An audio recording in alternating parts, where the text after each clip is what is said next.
Alors bonjour, bienvenue dans cette capsule. Mon nom est Benoît, j'espère que vous allez bien. Bienvenue sur Partage de la parole.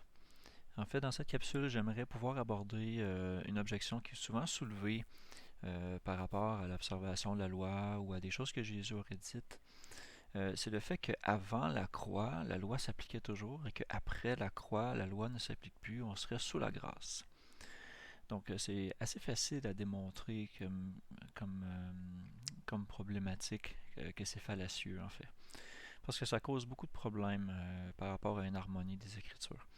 Je peux comprendre qu'on utilise cette notion-là d'avant la croix, d'après la croix. Je peux comprendre tout à fait parce que la nouvelle alliance, elle est scellée par le sang de Christ qu'il a versé sur la croix. Mais en même temps, il nous a donné de très bonnes indications que toute sa vie était aussi basée sur un modèle qu'il fallait suivre. Euh, et il a dit aussi qu'il fallait faire ce qu'il disait. Donc, ça serait assez hypocrite de dire faites ce que j'ai dit, faites ce que je fais, mais après ma mort, faites-le plus. Ça fait vraiment très étrange. Puis aussi, dans les lettres aux différentes églises, on retrouve plein, mais plein d'éléments des mêmes choses que Jésus a dites. Et ça correspond plutôt avec ce que Jésus a dit, c'est-à-dire enseignez-les, hein, enseignez-les dans tout ce que je vous ai prescrit. Donc, on va regarder les versets bibliques. Je m'excuse de l'éclairage un peu jaune que ça donne. Mais bon, j'espère que vos yeux vont être plus rivés sur la parole que sur mon visage. Ce serait mon but. Donc, je vais ouvrir eSword.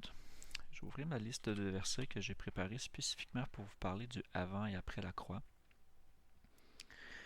Donc, j'aimerais commencer avec un verset qui souvent est jumelé à cette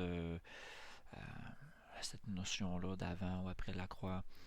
Ne croyez pas que je sois venu pour abolir la loi ou les prophètes. Je suis venu non pour abolir, mais pour accomplir.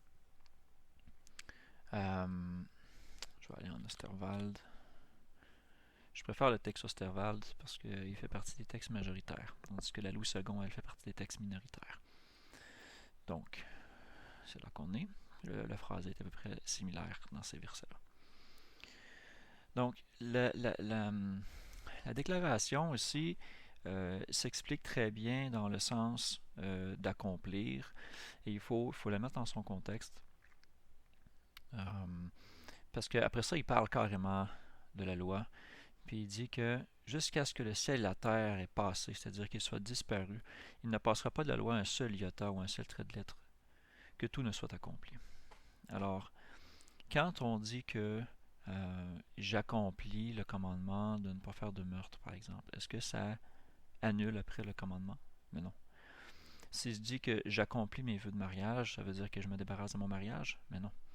Dans la logique de la chose, c'est absolument impossible que le terme accomplir ici veuille dire abolir parce qu'il l'a lui-même dit. Donc, ces lois-là sont éternelles comme elles sont spécifiées dans l'Ancien Testament. Mais souvent, les hommes y trouvent toutes sortes de raisons pour les annuler. Ça évite à la chair de devoir se conformer à des choses qui lui sont désagréables. Euh, En Jean 19:30, Jésus, quand il eut pris le vinaigre, il dit tout est accompli. Et ayant baissé la tête, il rendit l'esprit.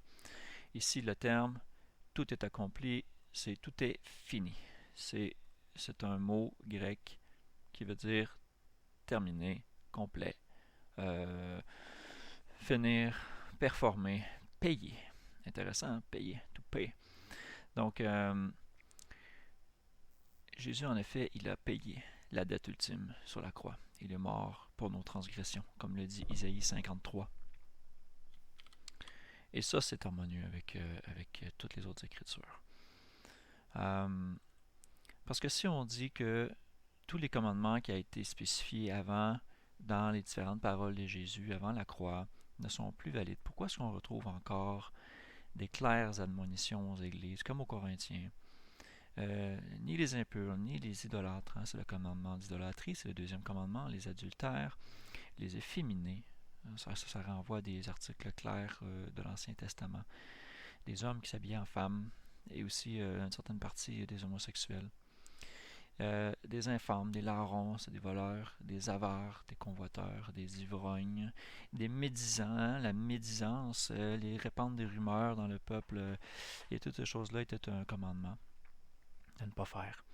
Ni les ravisseurs, hein, ceux qui kidnappent les gens, qui les revendent, qui font de l'esclavagisme et ces choses-là, n'hériteront le royaume de Dieu. Ça, c'est toutes des relations, des mots qui font des relations à la transgression de la loi, des choses qu'on retrouve dans l'Ancien Testament.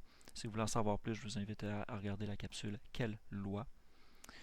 On en retrouve vraiment plein de ces commandements-là. Ici, en Romains 1, on voit aussi des convoitises, toutes sortes d'injustices, d'impuretés, d'avarice, de meurtres, de querelles, de tromperies, de malignité, rapporteurs, médisants, outrageux, orgueilleux, vains, inventeurs de méchanceté, désobéissants à leur père et à leur mère, hein, ça c'est honore ton père et ta mère, sans intelligence, sans loyauté, sans affection naturelle, implacables, sans compassion. Donc, en Éphésiens 5.3 encore là, hein, fornication, impureté, avarice, qui est de la convoitise, ne sont même pas nommés parmi vous comme il convient à des saints.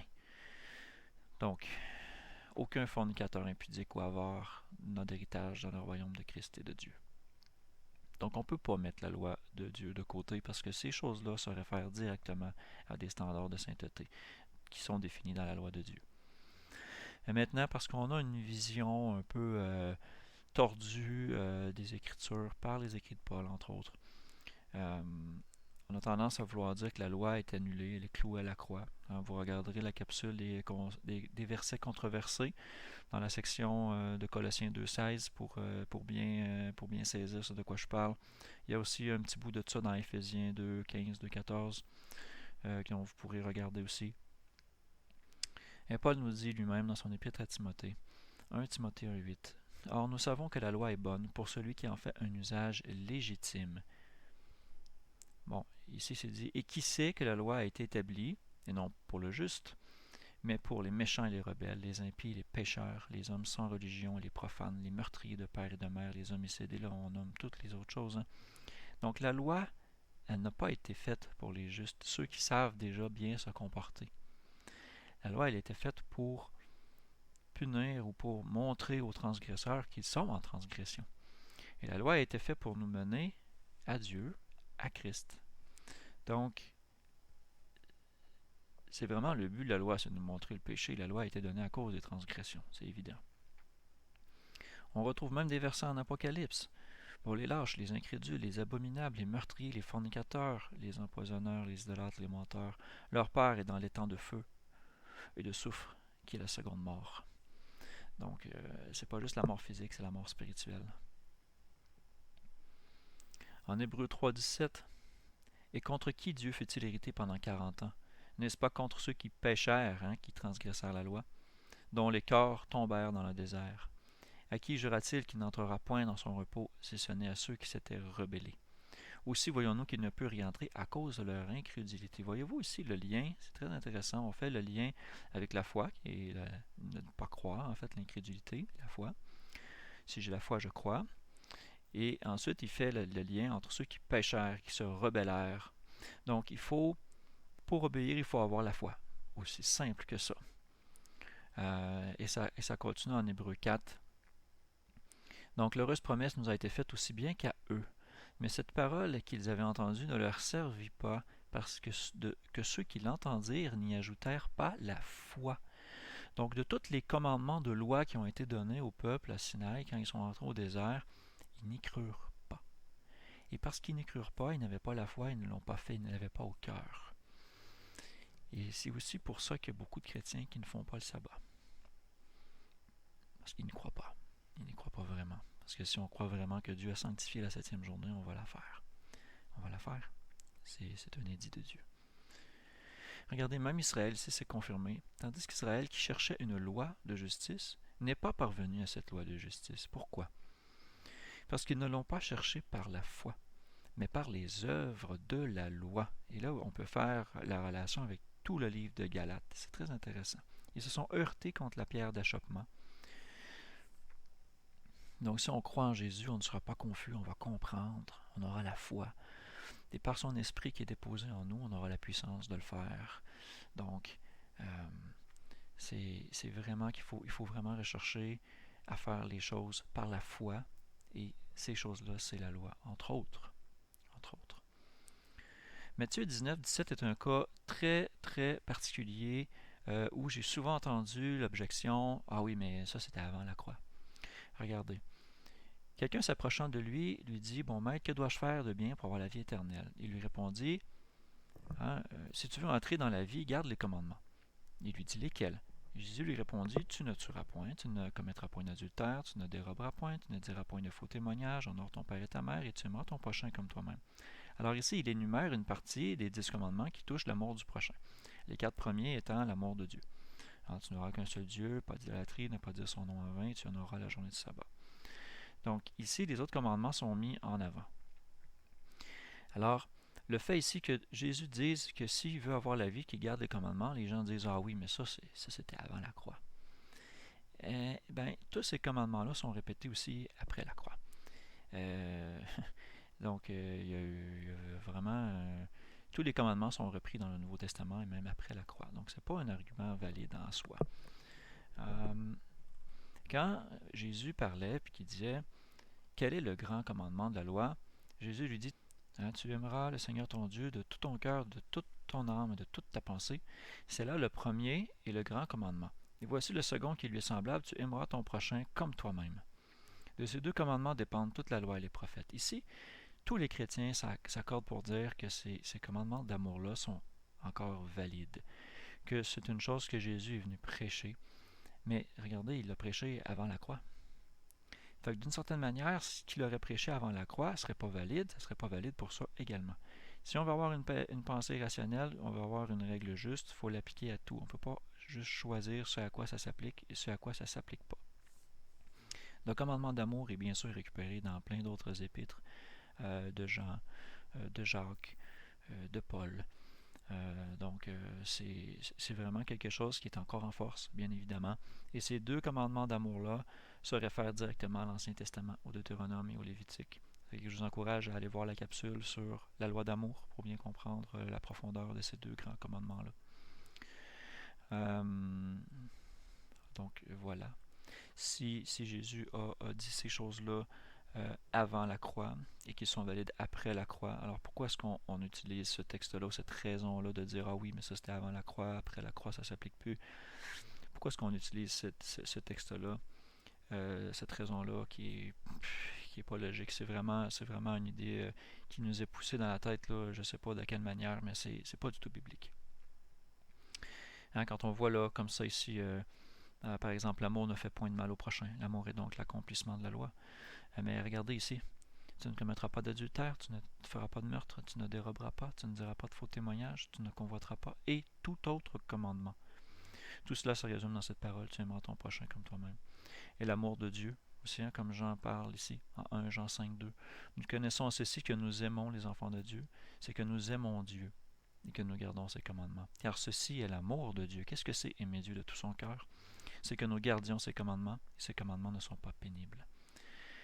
Et donc c'est ça. C'est assez évident. Une autre chose, moi, qui m'a frappé quand on parle d'accomplissement, puis quand on parle de dire: ah oui, mais ça c'était avant la croix, après la croix c'est plus valide. Et bien, quand Jésus est allé se faire baptiser par Jean-Baptiste, il lui a dit: non, c'est moi qui ai besoin d'être baptisé par toi. Et toi, tu viens à moi? Mais Jésus lui répondant lui dit: ne t'y oppose pas pour le moment, car c'est ainsi qu'il nous convient d'accomplir tout ce qui est juste. Et alors, il ne s'y opposa plus. Ici, est-ce qu'on baptise encore bien après la croix, 2000 ans après la croix? Est-ce qu'on baptise encore? Bien sûr que oui. Donc, mais ça s'est passé avant la croix. Donc, si on applique le principe d'avant la croix, après la croix, on ne peut pas l'appliquer sur un peu ce qui fait notre affaire. Donc, c'est une raison qui, selon moi, n'est pas justifiable pour toutes ces raisons-là. En fait, c'est pas un argument qu'on devrait utiliser. Jacques aussi en parle. Si vous accomplissez la loi royale selon l'Écriture, tu aimeras ton prochain comme toi-même, tu fais bien. Mais si tu fais exception de personne, vous commettez un péché, étant convaincu par la loi d'être transgresseur. Et là, c'est important de comprendre le contexte. Ici, souvent, on va prendre le contexte de Jacques 2.10, puis on va le mettre complètement hors contexte, puis on va dire: ah, tu vois, regarde, on ne peut pas garder toute la loi. Et regardez bien comme il faut, là. Ici, au début de Jacques 2, Il dit bien que votre foi que vous avez en notre Seigneur soit sans acception de personne. Et ici, ça ramène directement à la loi royale, tu aimeras ton prochain comme toi-même. Et si vous allez lire le Lévitique 19, vous allez voir que l'exception de personne, de traiter quelqu'un selon son apparence, sa richesse ou ces choses-là, c'est un péché. Alors, quiconque aura observé toute la loi, s'il vient à pécher dans un seul point, est coupable de tous. En effet, si on ne commet pas d'adultère, mais qu'on tue, alors on est transgresseur de la loi. Alors, c'est vraiment aussi simple que ça. Il y a plusieurs commandements, puis si on en transgresse un, c'est comme si on avait transgressé sur tous les commandements. Alors, il faut s'appliquer à bien comprendre par la foi en notre Seigneur Christ la signification spirituelle de ces commandements-là et des faire, de marcher par l'Esprit de cette manière-là. Donc, l'argument de dire que avant la croix, c'était une chose et qu'après la croix, c'est une autre chose. De dire comme par exemple, avant la croix, on était sous la loi et après la croix, on est sous la grâce, c'est pas vrai non plus. Parce que il y a beaucoup de gens qui, dans l'Ancien Testament, bien avant la croix, étaient aussi sous la grâce. Noé trouva grâce aux yeux de l'Éternel. Lot, quand il fut sauvé de Sodome et Gomorrhe, il a trouvé grâce. Abraham aussi, il y en a eu plein. Il y a Ninive, qui était une cité païenne, qui a trouvé miséricorde, qui a trouvé grâce aux yeux de Dieu parce qu'ils se sont repentis. Alors, c'est vraiment pas quelque chose de nouveau de dire « Ah oui, mais on vit sous la grâce ». Et Paul, dans son épître aux Romains, l'a bien spécifié. Est-ce qu'on pêche parce qu'on est sous la grâce? Non, loin de là. On ne faut pas pécher. Et le péché, c'est la transgression de la loi. Donc, ça ne peut pas être plus clair que ça. J'espère que ça vous a aidé, ce petit partage-là. Puis on se revoit dans une autre capsule. Dieu vous bénisse. À bientôt.